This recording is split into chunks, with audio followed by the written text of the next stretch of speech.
លើកទី1មិនមែនជាលើកទី2តែវាច្រើនដងហើយដែលវាហ៊ានជន់ចិត្តសានេះវាចូលមកលុបលុយ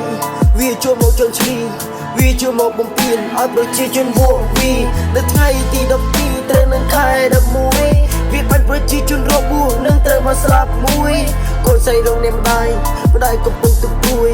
អោប្រជាជនខ្ញុំមកថ្ងៃណាមិនផុតទឹកព្រួយអាចោសៀងចងរៃចូលលុកលុយភូមិប្រេច័ន្ទវាចូលបាញ់រករាចំប្រជាជនយ៉ាងខ្លាំងយើងមិនអាចតតាំង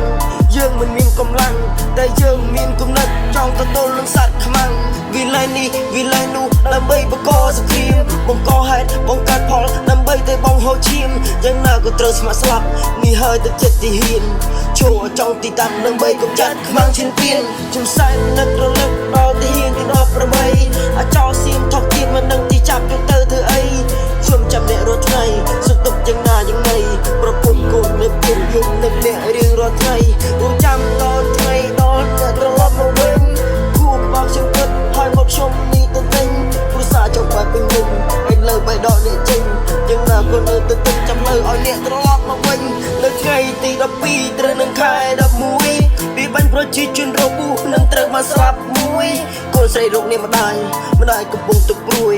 អោប្រជាជនខ្ញុំមកថ្ងៃណាមិនផុតទឹកព្រួយអាចោសៀងចងរៃចូលលុកលុយភូមិប្រេច័ន្ទវាចូលបាញ់រុករះចំប្រជាជនយ៉ាងខ្លាំងយើងមិនអាចតតាំង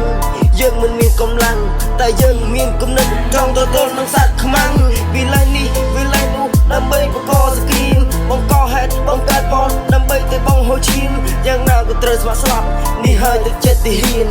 ចូលចំទីតាំងដើម្បីកម្ចាត់ខ្មាំងជ្រឿនទៀនជំសែននឹករលឹកដល់ទីហ៊ានទី18អាចោសៀងថកទៀតមិនដឹងទីចាប់ទៅធ្វើអីខ្ញុំចាំអ្នករាល់ថ្ងៃសុខទុក្ខយ៉ាងណាយ៉ាងណីប្រពន្ធគោកនៅផ្ទះយំនឹកអ្នករៀងរាល់ថ្ងៃយើងចង់មកសន្តិភាពប៉ុន្តែគេចង់បានសង្គ្រាម